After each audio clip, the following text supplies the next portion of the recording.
जनमत सोलापूरसाठी आपण नटरंग राजकारणाचा कार्यक्रम घेत आहे. या कार्यक्रमामध्ये थेट सुशील रसिक मध्ये आलो. दाखवा सुशील रसिक, दाखवा चंद्र. इथं आलेलो आपण सुशील रसिकला. इथं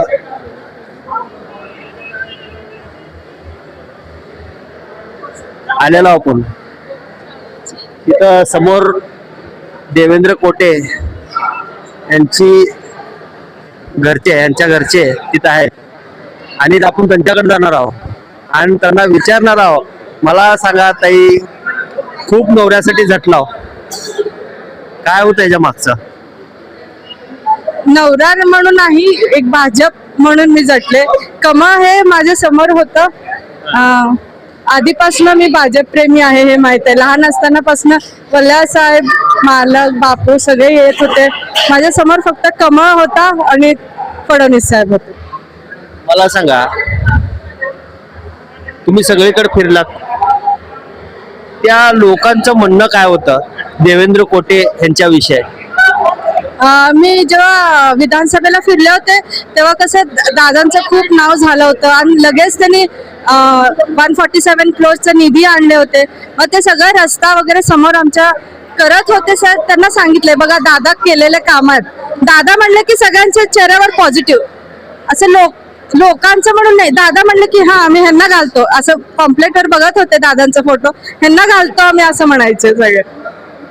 ह्या निवडणुकीमध्ये, जे नगरसेवकाच्या निवडणुकीमध्ये बी तुम्ही फिरला, कुठल्या कुठल्या प्रभागाची जबाबदारी दिली होती दादाने तुम्हाला? जबाबदारी म्हणून नाही, सगळेच आपले होते असं नाही, पण 15, 21, 18 सगळेच, 13ला सगळे मध्ये मी मॅक्झिमम गेले. पदयात्रा, काही पदयात्रा केले, काही होम टू होम केले. मला सांगा, दादाची रणनीती काय होती हो? म्हणजे घरात सांगताय दादा, घरात आपल्याला तिकडे जायचं आहे, इकडे जायचं आहे. घरी आलं की फक्त घरचा विषय, तुम्हाला बाहेरचा विचारू नको म्हणत होते. बाहेरचं नाही करत, कारण बाहेर एवढं टेन्शन वगैरे, घरात येऊन जरा रिलॅक्स मोड मध्ये राहायचे. कुठलाही माणूस राहू दे, घरात आलं की मला जरा ते प्रभाग काढायचा. स्वभावच नाही घरात आलं की बाहेरचं काढायचं, आधीपासून तसंच आहे दादा. आणि मी सुद्धा विचारत नव्हते, कारण त्यांना म्हणजे बीपी होता. मग त्यांना कसं बीपी मुळे मी जास्त तणाव वगैरे काय देत नव्हते. त्यांना घरात आलं की जेवण, गोळ्या, झोप एवढंच त्यांना. मला सांगा, दादानी जे यन्नम मॅडम आहेत तुमच्या मम्मी, म्हणजे तुमचे मातेश्वरी, त्यांना सांगितलं होतं का निवडणुकीला तुम्ही थांबू नका आणि तुमचं वय झालंय आता? मम्मीला म्हणले होते दादा की म्हणजे तुम्ही उभारू नका, पण पक्षाने, गोरे भाऊंनी काय म्हणले की तिथं 18 मध्ये नवीन अशी कोणी नाही आहेत, म्हणजे रिस्क घेऊ नका म्हणून स्वतः पार्टीने मम्मीला तिकीट दिली. तो खरंच प्रभाग रिक्स मध्ये गेला होता, तुम्ही तिथं प्रचार केलात का? प्रचार मी तिथं पण केले, सगळ्यांकडे 2-2 दिवस केले. रिस्क म्हणजे हा मम्मीसाठी नव्हता, सगळ्यांना माहिती आहे कशाची रिस्क होती ते. मला सांगा ताई, दादा आता सोलापुरामध्ये भाजपाचे आमदार आहे, बरोबर? किती नगरसेवक दादाचे होते त्यावेळेस? तसं काय दादांचे वगैरे काय नव्हते, सगळेच आपले भाजपचे कार्यकर्ते आहेत. दादांचे म्हणजे आपले भाजपचेच आहेत ते सगळे शेवटी. तुम्ही तुमच्या आईच्या घरी, म्हणजे लग्न व्हायच्या अगोदर तुमच्या मम्मीच्या घरी होता आणि तेव्हा तुम्ही भाजपाचं काम करत होता, म्हणजे तुमची मम्मी ते भाजप. काय होतं तेव्हा असं, म्हणजे कसं वाढवले तुम्ही भाजप प्रभाग 18 मध्ये? त्यावेळेस म्हणजे तिथं लोक भाजप म्हणून नाही, काम बघून करायचे. त्यावेळेस महिला हे नव्हतं, नवीन आलं होतं, 30% वर होतं. मग मम्मीला भाजपमध्ये तिकीट दिलं गेलं. मग मम्मीच्या कामावरती त्यांनी ते सगळे लोक, असं मम्मी, आम्ही पण स्वतः जायची. तेव्हा बोरिंग असो, गटार असो, सगळे पुरं भाग म्हणजे की गटार, पाणी, असेच मॅक्झिमम लोक घरी यायचे. त्यावेळेस 15-15, 20-20 लोक घरी यायचे. मग ते रोज भांडून करून घेऊन, म्हणजे लोकांचं हेच झालंय आमचं घरासारखं. मला सांगा, तुमची इच्छा वाटते का निवडणुकीच्या रिंगणात उभा राहावं? खूप लोक म्हणतात, पण मला पदची गरजच नाही. असं तसं मी काम करतेच. मी सगळ्यांना तेच म्हणते, मला एक पदासाठी काम करायचं नाहीये. जसं पद नसताना पण आपण काम केलेलंच आहे. आता दादांसाठी केले, आता नगरसेवक इलेक्शन साठी पण केले. त्यासाठी पद लागत नाही, मन पाहिजे फक्त भाजप म्हणून. आता मला सांगा, महापौर खुला प्रवर्ग झालाय, म्हणजे ओपन झालंय भाजपचं. मला सांगा की आपल्या सोलापूर शहराचा महापौर कसा असावा? भाजप म्हणजे हे पक्षशिस्त आहे. भाजपमध्ये मेन काम बघतं आणि जे एकनिष्ठ आहेत पक्षाला आणि आपलं जे शहर आहे ते मेन मूलभूत सुविधा जे कोणी करू शकतात आणि त्यांच्या मागेही पक्ष असेल, वरिष्ठ असेल, जे त्यांनी निर्णय घेईल ते योग्यच असेल आणि ते काम करतील असं म्हणून. आता जे विनायक कोंडाल आहेत त्यांच्या पोस्ट पडतायत आणि शहर उत्तर मध्ये बी काय नगरसेवकांचे पोस्ट पडतायत. कसं वाटतंय तुम्हाला एक आमदारच्या घरचे म्हणून? नाही, सगळ्यांचे नाव आहेत ते म्हणजे आपल्या भाजपचेच आहेत असं मला काही नाही, पण जे आपल्या वरचे आहेत त्यांनी एक म्हणजे काय दूरदृष्टी बघून ठरवलेलं असतं. वरचे आता फडणवीस साहेब असो, गोरे भाऊ असो, बाकीचे तिन्ही आमदार आणि आपले रोहिणीताई, हे सगळ्यांचं कॉमन मत जे असेल ते आपण महापौर म्हणून मी सगळेच स्वीकारायला. ते दादाचं तुमचं कधी कुठल्या गोष्टीवर खटकत असते का सारखं असं नाही करायचं, आता माझ्या घरात कसं माझे लेकरं, या लेकरामुळं खटकत, असं काय खटकत आहे का काय? हे बघा, दादांना बाहेरचा व्याप एवढा आहे की आम्ही घरात ते म्हणजे ते कधी येऊ दिलं नाही आमच्या दोघात. मला राग आलं की दादा शांत बसतात, दादांना राग आलं की मी, पण एकमेकांना समजून घेतो. बाहेर असं एवढा आम्हाला व्याप आहे. दादा एकच म्हणतात, आपण दोघं लोकांसाठी जन्म घेतलो आहोत म्हणून आपण लोकांसाठी जन्म घेतलेलो आहे असं हे म्हणतात. खरंच आहे, हे काम करतायत. आपण बघितलो दादाच्या आमदारकीमध्ये की वहिनी आपल्या ताई किती झटत होत्या, आमदाराला टाइम मिळत होता. मला सांगा, तेवढ्या तुम्हाला काय वाटलं एकदमच दादा 6 महिन्यात आमदार झाले, काय वाटत होतं तुम्हाला तेव्हा? माझं लग्न जेव्हा झालं होतं दादा हे हुशार होते सगळ्यांनाच माहित आहे, कारण तात्यांच्या हाताखाली वाढलेले होते. दादा हुशार होते, पण कसं दादा त्यांचं एक एक स्टेप असं त्यांनी वर घेऊन गेले, म्हणजे सगळं आपलं परिस्थिती घरचं वगैरे सगळं, पण दादा सगळीकडून शिकत गेले, म्हणजे एकदम असं हे केले नाही, स्टेप बाय स्टेप करत गेले.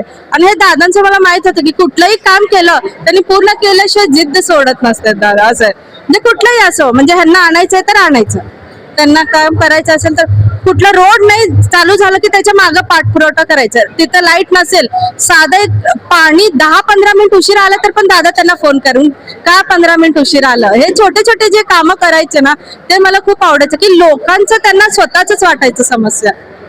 मला सांगा ताई, जेव्हा दादा आमदार झाले तेव्हा काय होतं तुमच्या मनामध्ये, काय कसं वाटलं तुम्हाला? आम्ही आमदार झालो तरी लोकातच आहे आणि नसतानाही लोकातच होतो.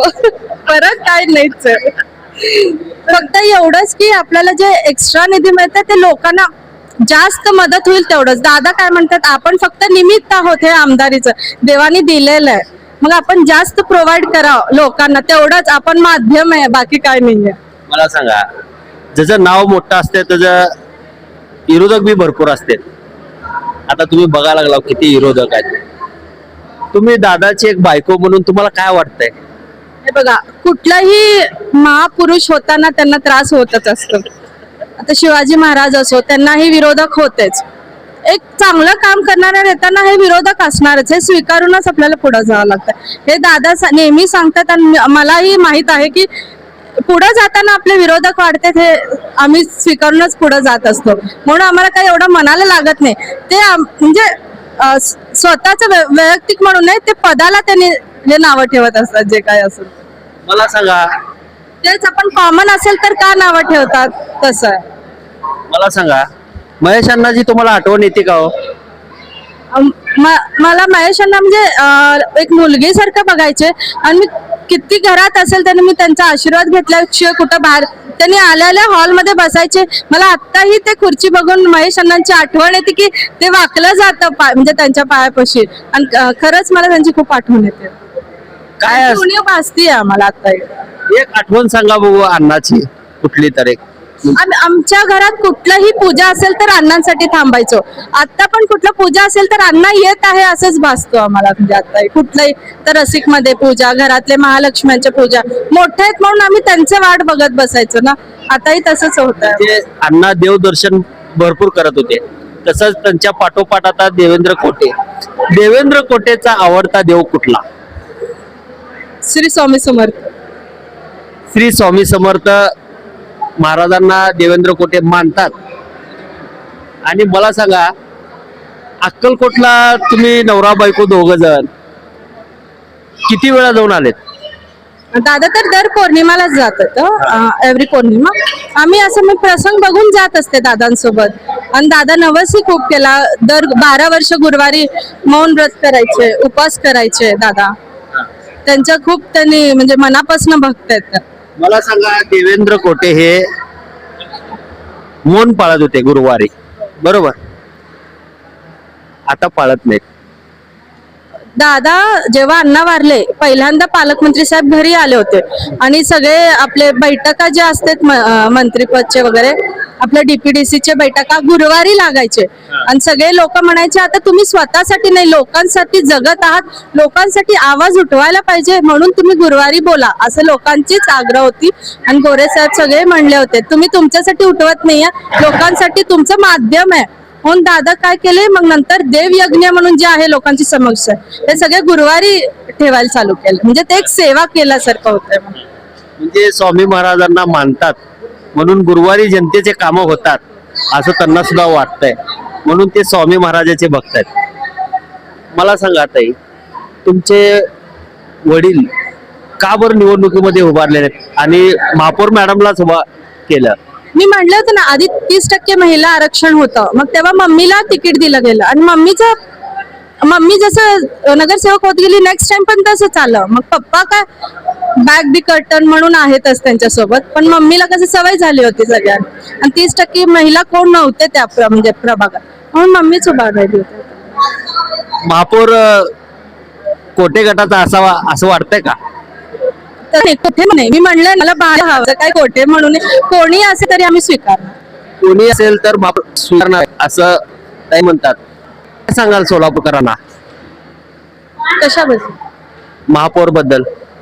नाही, जे पक्ष देवेंद्र फडणवीस साहेब रे भाऊ 3000 जे मिळून जे उमेदवारला महापौर करतील ते सगळं आपण स्वीकार. आणि नक्की त्यांनी सोलापूर शहराचं पुढचं बदलेल आणि स्मार्ट सिटी करेल हे मी नक्की सांगते.